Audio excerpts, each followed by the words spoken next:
Alright, magandang araw po muli mga kababayan at welcome back. Welcome sa Bets Channel. Ito po pag-usapan po natin itong mga iba't ibang issue na lumalabas, okay? May kinalaman sa mga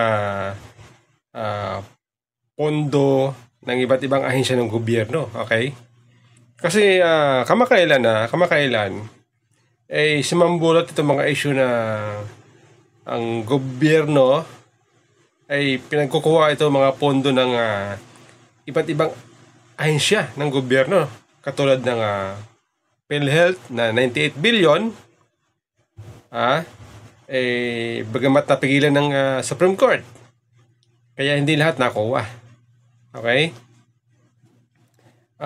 Itong pagbenta naman ng gobyerno sa airport, bininta sa San Miguel. Ang gobyerno ay kumita ng ayon dun sa balita ay kumita ng 30 billion ang gobyerno mula sa San Miguel. Okay? Nagbenta ng ginto.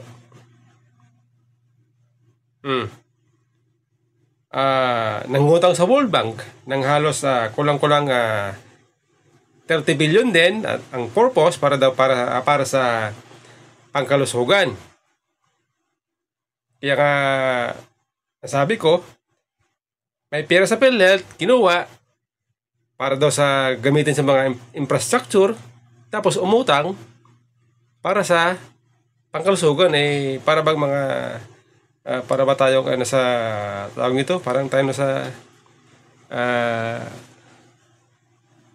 magulong takbo ng pag-iisip. May pera ka, kukunin mo, ilagay mo sa ibang proyekto, tapos uutang ka para pang lagay dun sa pangkalusugan. Hindi mga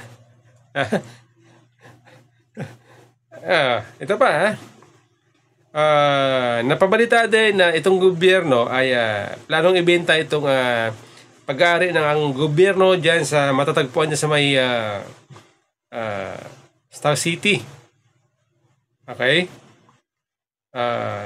Hindi ko lang alam kung natuloy pa yung ibenta. So hinahanap ko, hindi ko makita kung naibenta na ba.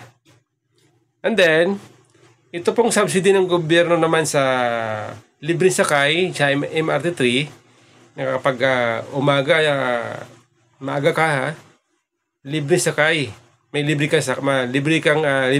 pamasahe. Tinanggal po yan ng gobyerno. At ang may libre sakay na lang ay ang mga empleyado ng gobyerno, pero yung makatulad natin mga hindi naman empleyado ng gobyerno, so wala nang libre. Okay? Tinanggal din po yan. Siguro ang purpose para makatipid, kasi nga subsidy ng gobyerno yan Yung libre sakay na yon, subsidy ng gobyerno, kasi nga itong MRT7, MRT3, yan po ay private. Ngayon, napabalita naman na itong ating gobyerno, kinuha din yung pondo naman ng PDIC, Philippine Deposit Insurance Corporation. Okay, na 117 billion. Yung pera na yun mula sa PDIC, yan po ay mahalaga para sana sa mga bank depositor. Kasi nga, kung halimbawa, ikaw ay bank depositor, ay hindi ka mangangamba kung sakali magsara ang bangko mo, mayroon kang pwedeng makuha mula sa insurance. So hindi ka mangangamba. Tulad niya, kinuha ng gobyerno. So ngayon, kakabaka-baka. Baka bukas makalawa, malalaman mo na lang, yung bangko mo sarado na. Wala na insurance. Okay? So, yung mga ganun senaryo, siyempre, ako tulad ko, kinabahan ako nung nalaman ko na itong PDICP pinakialaman ng gobyerno pala. Kinabahan ako. Siyempre. Ilan na po yan. And then, itong kamakailan, ito nabasa ko na itong IMF ay sumulat sa gobyerno na ibalik na o i-restore na itong pera ng Land Bank at saka DBP na kinuha nila. 50 billion sa Land Bank, 25 billion mula sa DBP. Ang tanong ko, bakit pati yun kinuha nila? Kasi itong punto na ito ng Land Bank, yan po ay kapital nila eh.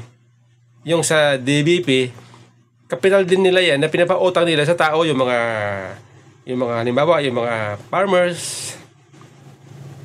Pag meron sila kailangan na gustong bilhin para ma-improve o kailangan nilang gamitin para sa kanilang pagsasaka, umuutang sila sa bangko. Ito naman sa Land Bank, alam natin na itong Land Bank, nagpapautang din yan sa mga kooperatiba, halimbawa yung mga transport sector. Yung mga, halimbawa na lang, itong mga bagong jeepney ngayon, funded yan ng Land Bank eh. Pautang niya ng Land Bank. Ngayon, dahil kinuha ng gobyerno, paano ngayon yan? Halimbawa, meron na gustong mag-loan sa bangko para sa kanilang panghanap buhay, wala na. Dahil nga kinuha ng gobyerno. Okay? O, ito makailan, itong PhilHealth. Tinanggalan din ng subsidy. At yung ibang departamento ibang ahensya ng gobyerno, binawasan ng pondo. Okay? Ito nga ay nakakatawa kasi nga si Pangulong Marcos, nung siya in-interview, pinagtanggol niya itong pagtanggal ng subsidy sa PhilHealth. Sabi niya kasi, maraming punto ang PhilHealth hindi nila ginagamit. Hindi napapakinabangan ng gobyerno, kaya kunin natin yan para magamit sa ibang proyekto. Ito nakakatawa. Ito parang pera na tinanggal nila kinuha nila sa Land Bank at sa DBP, nilagay nila sa Maharlika Investment Fund. Ang problema dito sa Maharlika, hindi pa naman siya functional. Hindi pa nag-ooperate. Di ganun din, tulog din yung pera na nilagay nila dun. Kung ang dahilan ni Pangulong Marcos, kaya tinanggal niya ang pera sa PhilHealth para magamit, bakit ito, pera ng bangko na pautang sa mga tao, tinanggal niya, ilagay sa Maharlika Fund. Kaya parang tayo po ay pinagluluko ng gobyerno. Para bang iba ang sinasabi ng gobyerno sa ginagawa nila. Bakit ganun? Parang wala sa katinuan.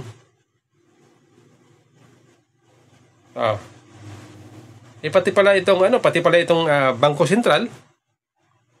Mamaya malalaman natin. Pati ang Bangko Sentral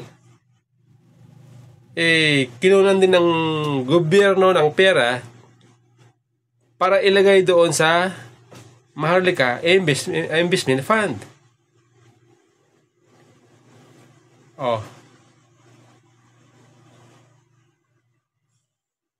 Ito po, pakinggan po ninyo itong interview ng DWIZ kay Professor GC Punong Bayan. Ito po, pakinggan po ninyo para mas detalyado, kasi ito si Professor Punong Bayan, ito po ay economic analyst. Pakinggan po ninyo para mas detalyado. Nag-issue ng note sa atin ang International Monetary Fund, at sinasabi, ibalik sana ng gobyerno ng Pilipinas ang kinuhang kapital mula sa dalawang state banks, sa Land Bank of the Philippines, 50 billion pesos, at sa Development Bank of the Philippines, 25 billion pesos, at nilipat ito sa Maharlika Investment Fund na hanggang ngayon naman ay functional. Ano ang mangyayari? Ang sinasabi ng IMF, baka tumulpit daw itong mga bangkong ito dahil sa kulang sa kapital. At ano mangyayari pag tumulpit ito? Makikipagkwentuhan po tayo sa isang ekonomista. Siya ay merong doctorate in economics. Walang iba kung hindi ang suki natin dito, si Professor JC Punong Bayan. Good morning po, Professor JC. Good morning, Professor JC. Hello, magandang umaga po, Sir Darius and Ms. Renza. Oo, thank you for your time. Kinakalampag ka namin during the holidays. Maraming salamat sa oras mo. Sir JC, anong tingin mo ba rito? Pagka ganitong nagsalita ng IMF, anong ibig sabihin yan? Well, Sir Darius, actually itong note ng IMF ay nagmula sa kanilang report. Actually mahaba itong report nila, 87 pages, and minsan lang nila nabanggit yung Maharlika Investment Corporation. Pero kasi taon-taon kasi nagko-consult kasi yung IMF sa iba't ibang mga stakeholders, mga ekonomista, mga government officials tungkol sa estado ng ekonomiya. At yun nga, hindi kasi nawawala itong problema sa Maharlika Investment Fund na nag-transfer na ng kapital mula sa mga bangko ng gobyerno, tulad ng nabanggit nyo, Land Bank at BBP, pero hanggang ngayon ay hindi pa nakakapag-invest. Kasi hindi pa yata maayos yung kanilang organizational structure, wala pang mga official policies kung paano sila mag-i-invest. Pero nakasalalay yung capital noong mga bangko ng gobyerno na ito. Na importante sana para makapagpautang sila sa mga magsasaka, mangingisda, kooperatiba. Pero limitado na ngayon dahil ang pera, ang kanilang capital ay kinuha para sa Maharlika Investment Fund. Hanggang ngayon tayo walang investment.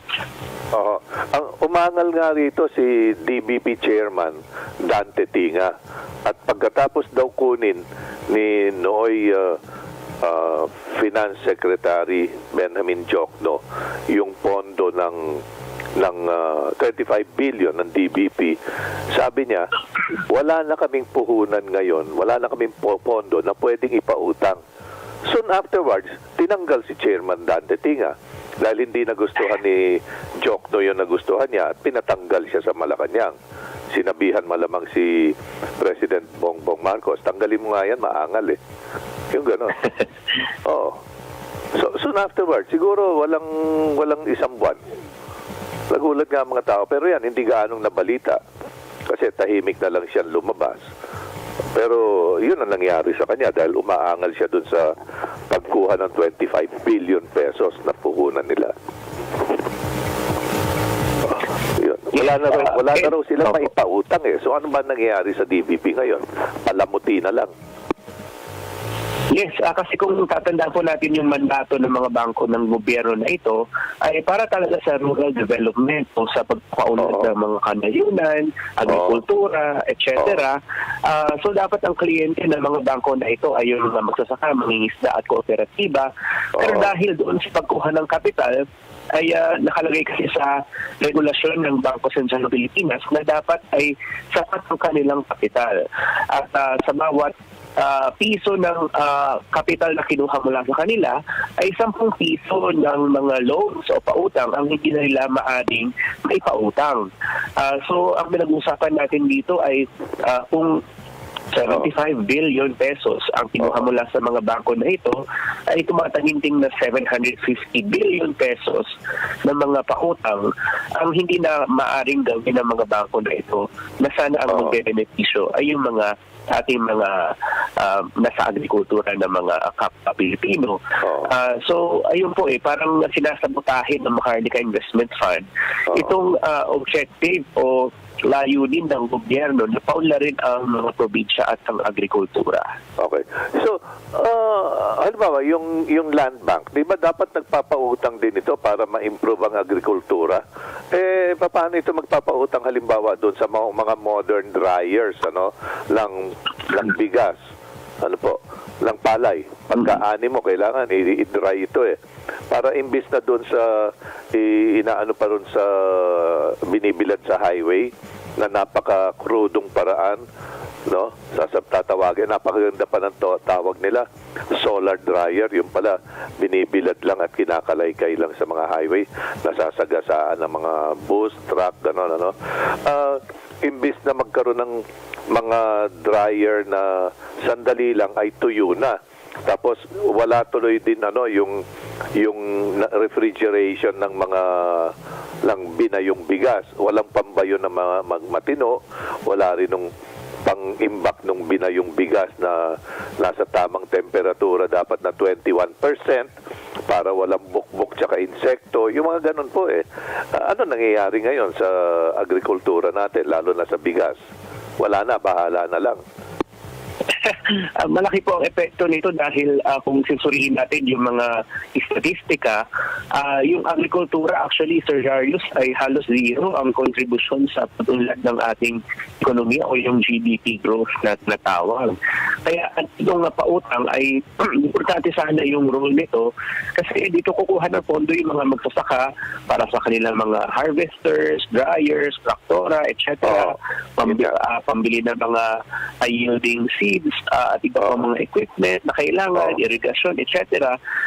Pero hindi na nila magawa dahil limitado na. Kumbaga, yung inaagaw noong Maharlika Investment Fund yung pondo na pwede sanang utangin ng mga magsasaka at mangingisda. So, yun ay nakakatawa dito, Sir Jarius, kasi naging Agriculture Secretary si President Bongbong Marcos sa umpisa ng kanyang termino dahil nga prioridad daw niya yung agrikultura. Pero misto lang sinasabotahin niya mismo itong agrikultura dahil sa itinayong Maharlika Investment Fund. Oo, parang pinag-aralan niya lang yan para malaman niya kung ano makukuhang pera doon at lalagay sa Maharlika niya. Which, lumalabas, parang vanity, lang ito vanity project parang pakitan tao lang, parang kumbaga make-up lang ito make-up, lipstick, mascara at eyebrow pencil lang ito pampapogi. Diba? Yes, parang vanity. Tama po, Sir Jarius, kasi ang concern ko nga dito po ay isa lang itong Maharlika Investment Fund na mekanismo ng Marcos administration kung saan kumuha sila ng pera mula sa mga bangko ng gobyerno at government financial institutions.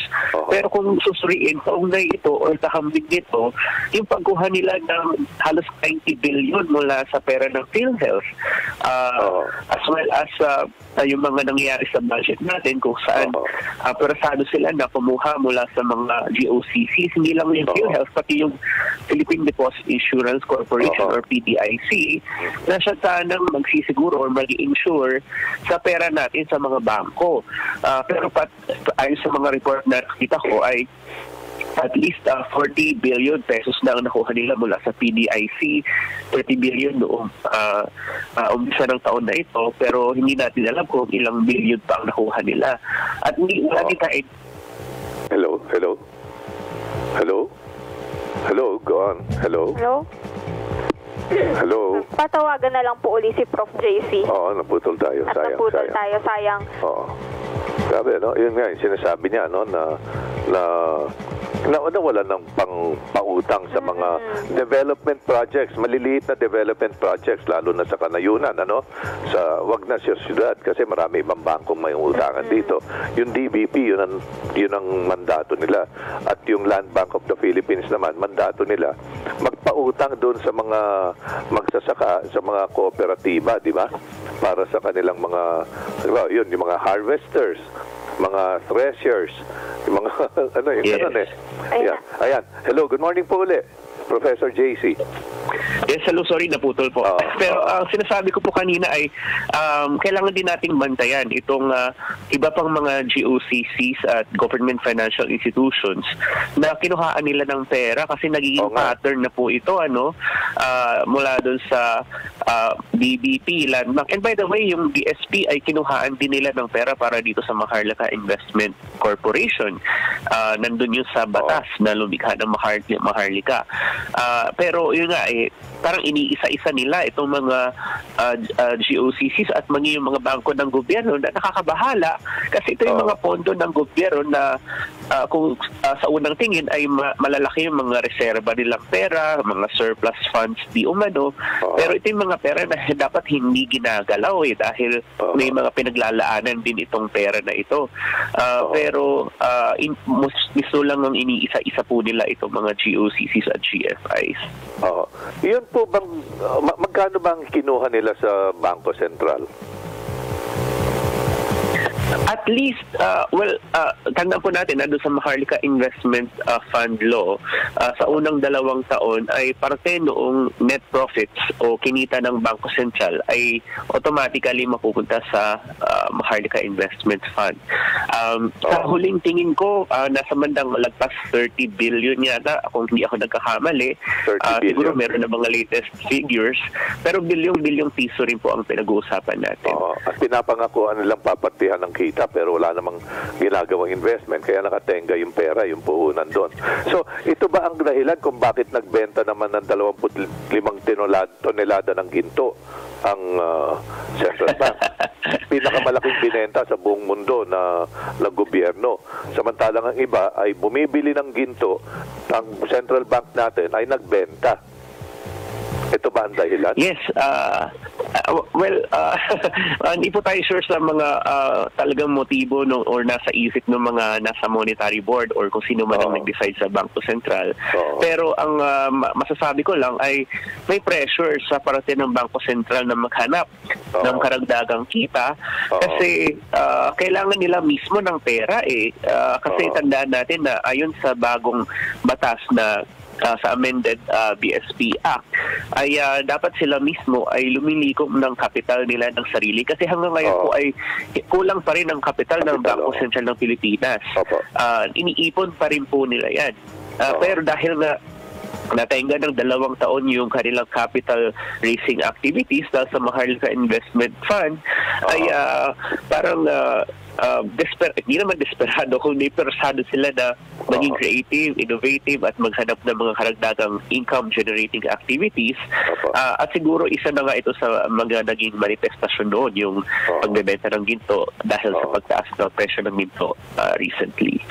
Professor JC, wala bang tungkulin ng Bangko Sentral na ipaliwanag kung ano ang rason dito at saka kung magkano kinita nila at kung ano, para ma-check man lang ng mga taong bayan, baka meron lang kumita ritong personal. Dapat di ba wala bang ganong alituntunin sa Central Bank na ang mga transaksyon nila ay kailangang ipaalam sa publiko? Well, actually, to be fair naman po sa Bangko Sentral ng Pilipinas ay compared sa ibang mga ahensya ay mas professional at transparent naman po sila. And I wouldn't know po kung merong mga latest reports na siguro nasa BSP website kung nagpapakita or nag-i-indicate ng ilan na exact Ralph Recto, para pampondo naman daw ng parang PhilHealth. Ginamit ang pera natin, 60 billion, pero nung una, 90 billion sana yung gustong tangayin, napigilan na lang ng Korte Suprema yung huling 30 billion. Pero sa PDIC, mas malaki, 117 billion ang nilipat sa national government para panggasta sa mga ghost projects ng mga kongresista at mga senador. Yung mga pwede nilang pagnakawang mga pork barrel na mga flood controls, kunwari, mga ganyan. 117 billion, sir, ang natanggal sa PDIC. Ano po magiging epekto nito sa mga bangko? Kasi diba tayo ang insured dito? Tayo kasi yung, halimbawa, may deposito ka at tumulpit ang isang bangko o tumulpit yung buong banking system. Diba entitled tayo mga depositors ng hanggang 500,000 pesos kada isa sa mga halimbawa natangay sa atin. Diba? Nawala. Yes po. Yes. Correct. So, actually, ito pong 1.7 billion. Yes, actually, gusto ko nga rin po makita yung pong final version sana o yung detalyadong version ng budget na inaprobahan ng BICAM. Kasi nakita ko rin po yung report na nagsasabi na 117 billion ang kinuha mula sa PDIC. Pero maganda sanang makita rin from the detailed budget approved by the BICAM. Pero, needless to say, at any rate, importante din na pangalagaan ng pera ng PDIC kasi actually itong PDIC yung idea mula para sa deposit insurance ay ang origins po nito ay mula pa doon sa Great Depression sa US noong 1930s kung saan hindi pwede na kapag yung isang bangko ay nalugi, naging insolvent, Kaya wala nang makukuhang pera yung mga nagdeposito dito. Kaya insured itong ating mga deposito. Tulad ng nabanggit nyo, 500,000 kada depositor. At kapag tayo ay nasa bangko, nakikita natin yan sa karatula, di ba? Sa counter, over the counter ay may ganyan mga notice. Pero to be fair naman, wala naman pong risk na ang ating banking system ay magkalugi-lugi or magka-leche-leche sa mga susunod na taon kasi very stable naman po ang ating banking sector. Pero hindi naman po ibig sabihin na pwede nang basta-basta galawin itong pera ng PDIC. Yung value ng kanilang reserba ay nagmumula mismo doon sa reserba mismo na parang secured tayo na mayroong perang pagkukunan kung nagkaroon ng emergency sa banking sector. Pero kapag ginalaw mo yan, nagbasta-basta, tapos biglang may emergency, mayroong banking crisis or systemic failure sa banking system, ay tapos biglang wala kang pera, doon lalabas ang problema. At hindi magandang sitwasyon na mangyari, baka magkaroon ng krisis pang ekonomiya, at magkahawaan na doon sa mga ibang bangko din ay baka malugi din.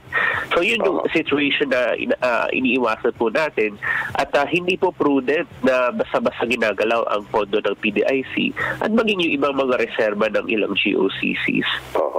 Yung pong 117 billion, ang pagkakaalam ko po yun, kinuha po yun hindi under the GAA, kundi doon po sa memo ni Secretary Ralph Recto, kung saan kinuha po yung 90 billion nga, o 60 billion out of the 90 ng PhilHealth.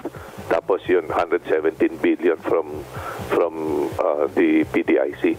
Pero nabanggit nyo na so far matatag po ang ating banking system. Pero well, ito na IMF na nagsasabi na nanganganib itong dalawang bangko ng gobyerno, DBP at Land Bank. Magkakahawahan yan. Tsaka may mga private depositors po sa dalawang bangkong ito kasi inoobligan nila magbukas ng mga accounts dyan, yung mga maliliit na tao na may transaction sa kanila. Halimbawa, may maliit na utang or bibigyan nila ng mga ayuda. Halimbawa, yung mula sa rice importation tariffs, kailangan bigyan ng tigli 5,000 ang mga magpapalay, kailangan magbukas ng account po sa kanila. So, paano po yun? Tapos kung may deposito pag natitira ron at wala nang pang deposit insurance ang PDIC, di kawawa rin ang mga tao. Maliliit. Yes, ako din po sa Land Bank actually, dahil nga medyo uminit yung diskusyon dahil sa IMF report. Merong mga report na nagpapakita na sabi nila in fact yung kanilang capital adequacy ratio ay mataas naman daw, nasa healthy level. Pero actually, nung umpisa nung Maharlika discussion, medyo kinabahan din ako kasi bilang professor sa UP, yung sweldo ko ay nagpupunta rin sa Land Bank. So, meron akong personal stake dito. Pero sa ngayon naman po ay, to be fair, ay wala naman pong risk or wala namang indication na talagang lulugmok na itong dalawang bangko na ito. Yung Land Bank of the Philippines continues to be the largest state-owned bank at malalaki ang kanilang assets at yun nga yung capital ang medyo nanganganib at meron ngang red flag na ni-raise yung CIMF pero hindi naman po yun ibig sabihin na talagang maging insolvent na ito or wala ng perang makukuha ang mga depositor. Pero ang sinasabi lang ng IMF ay dapat sa lalong madaling panahon ay kung pwede ibalik na itong capital na kinuha sa kanila para hindi na tumagal yung mga uncertainties or yung mga panganib nakaakibat nitong pagkuha ng capital nila. Saan po ba nanggagaling ang pera ng PDIC? Yan po ba parang PhilHealth galing din sa mga miyembro? Kumbaga dito naman sa PDIC galing sa mga depositors. May pati ba ng interest natin na nilalagay dyan? Yung kita natin sa interest? Yes, and I think meron din pong pondo nanggagaling mula sa national government din. Pero actually, in fact, marami din sa mga income ng PDIC ay nanggagaling din mismo sa mga investments nila. So meron din po sila dahil nga malalaki ang kanilang pool of funds, ay malaki parte na ini-invest nila. So kumbaga parang kusang lumalaki itong pera na ito dahil sa mga iba't ibang mga investments nila. Pero tama kayo na yung mga miyembrong bangko kung saan ang kanilang mga depositor ay insured ng PDIC ay meron ding porsyento ng kanilang total deposit liabilities na pinagkukunan ng pera para sa PDIC. Galing sa ating mga depositors. Yes, correct. Sa madaling salita, hindi nila pera yon, atin yon. Kasi hindi buwis yan eh. Yes. Hindi yan buwis. Parang yung PhilHealth yan, hindi yan buwis, kundi contribution natin. SSS, GSIS, Pag-ibig, hindi yan buwis eh. Contribution natin yan. Diba? Kaya hindi pwedeng galawin ng mga ito eh. Pag ginalaw nila yan, ninanakawan nila tayo. Kwenta, ganun ang nangyayari.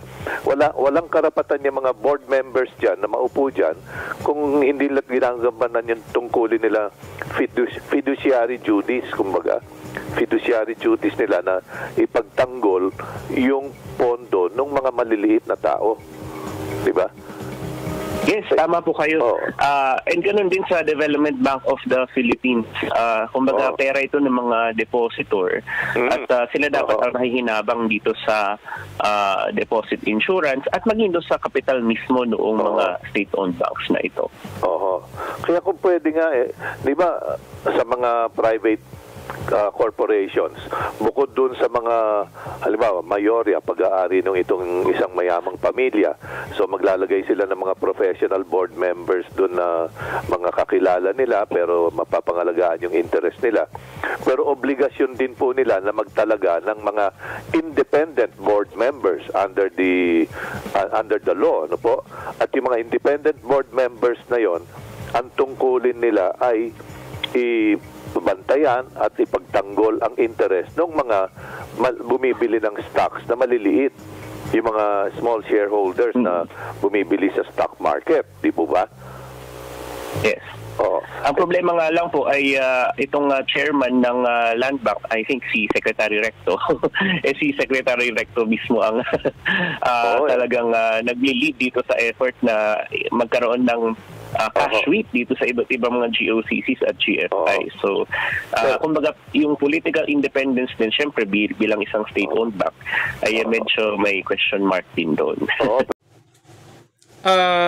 Natatandaan ko, nung nagpatawag ng hearing itong Senado under sa committee nitong si Senador Bongo, pinatawag nila itong presidente ng PhilHealth na si Mr. Ledesma. Doon, tinanong siya kung bakit pumayag na i-transfer sa National Treasury ang pondo ng PhilHealth na nagkakalaga na 98 billion. Okay, hindi naman nakuha kasi nga pinigilan ng Supreme Court. Ang minatara yata 30 billion na lang eh. So ang 60 billion ay tuluyan lang na transfer. Sabi ni Ledesma ay inutusan daw siya. Utos daw sa kanya na i-transfer itong pondo na to sa national government.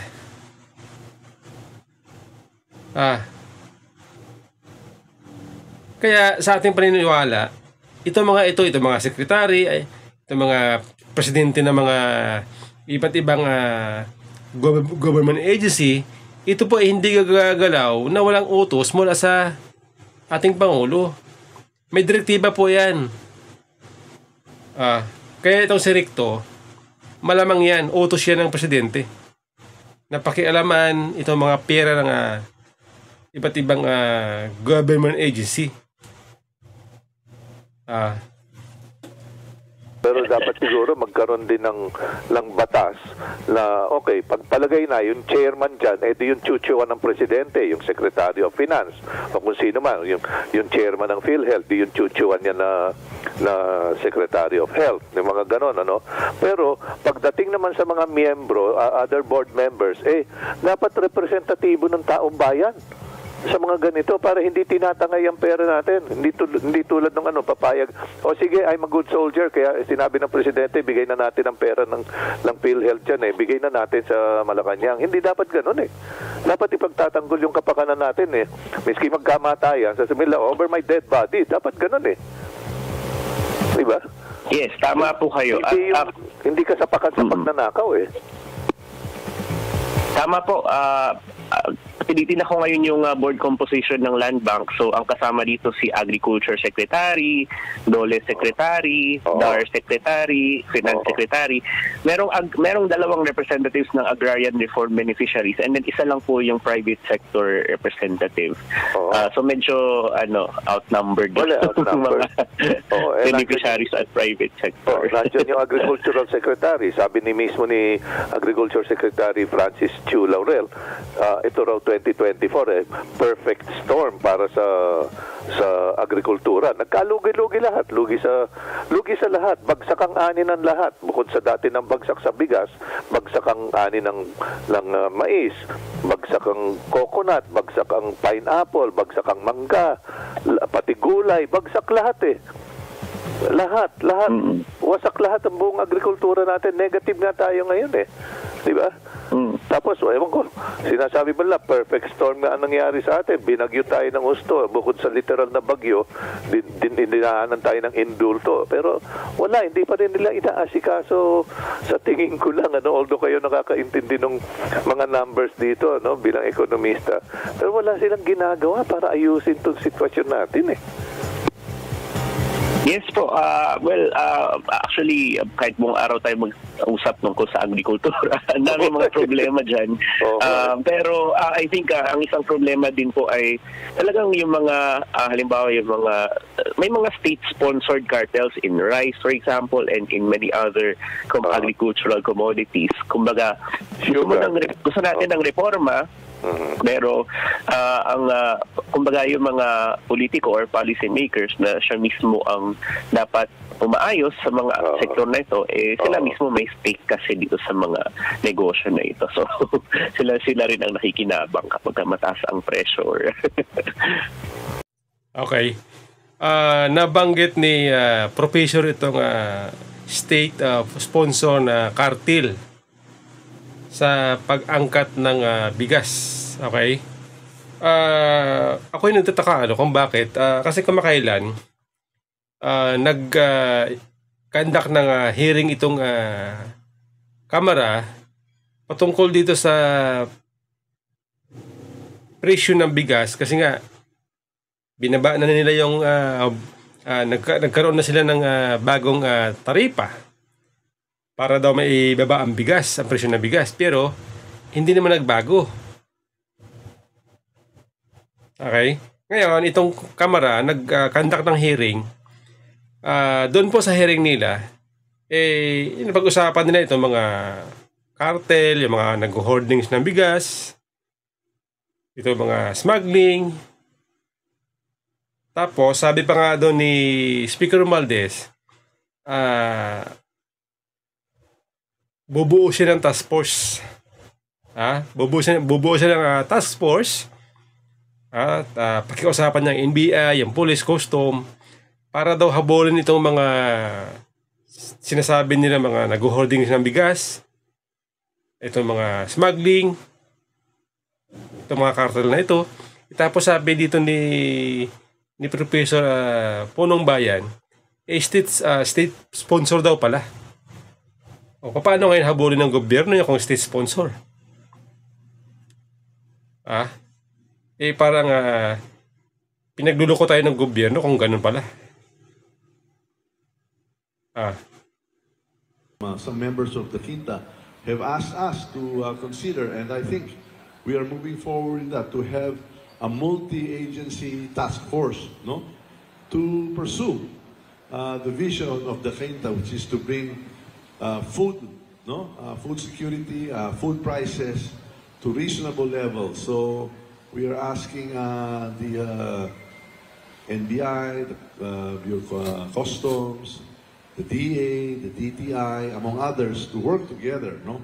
And in fact, as of today, I understand the Bureau of Customs and the DA, upon the behest of a number of the members of the Quintacom, will start and exercise more often their visitorial powers at the various warehouses and the places where the basic commodities are stored or transported to and from.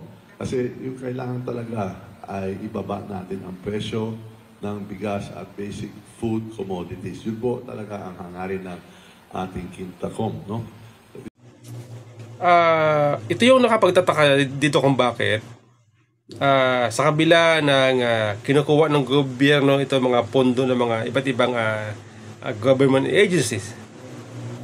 Okay? Nagtataka tayo kung bakit yung pagkalaki-laking pera na yan lumalaki yung utang natin. Ang national debt natin ay lumalaki. Halos na sa 16 trillion na yata mahigit.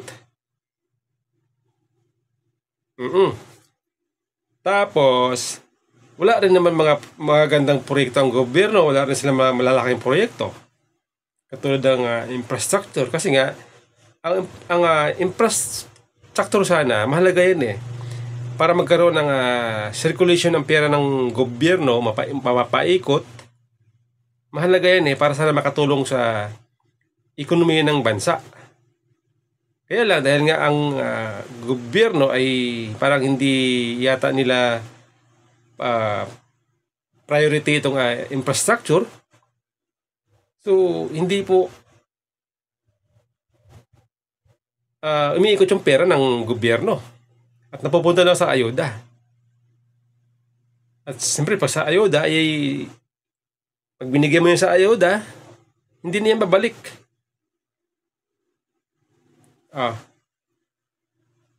Kaya ako yung nababahala, kasi kung magtagal po ito na ganitong sistema ng gobyerno, baka dumating ang punto na mabankrupt. Mabankrupt ang Pilipinas. Pag nag-bankrupt ang Pilipinas, hindi natin alam kung anong mangyayari. Ito yung mahirap dito na kapag ang isang presidente ay laki sa luho, mayaman, hindi niya alam kung paano ingatan ang pera ng gobyerno. Yan mahirap dito Hindi nila pinahahalagahan yung pera ng tao.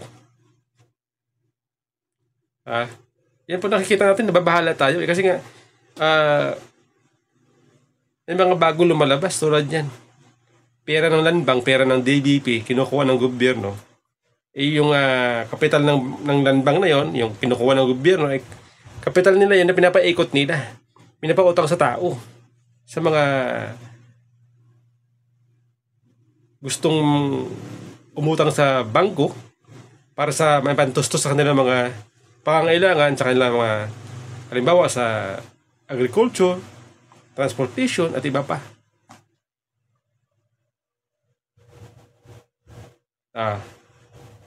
Kaya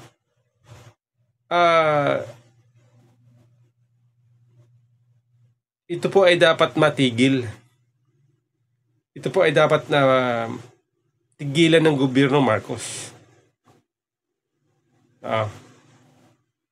Nagtataka tayo kung bakit. Saan napupunta ang pera ng gobyerno? Yung mga inuutang nila, yung kinikita ng gobyerno mula sa PAGCOR, mula sa PCSO, saan napupunta? Kasi nga nung nakaraan, umutang sila sa World Bank. Ang dahilan kaya sila umutang sa World Bank kasi nga gusto daw nilang ilagak para sa health sektor, para sa pangkalusugan.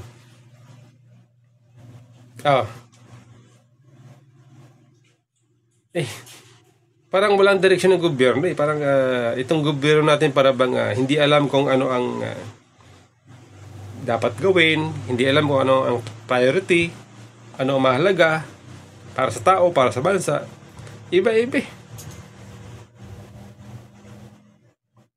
Dito po natin na-realize, dito po natin na-realize itong sinabi dati ni Pangulong Duterte na nagbabala siya na itong si Marcos ay mahinang leader o weak leader.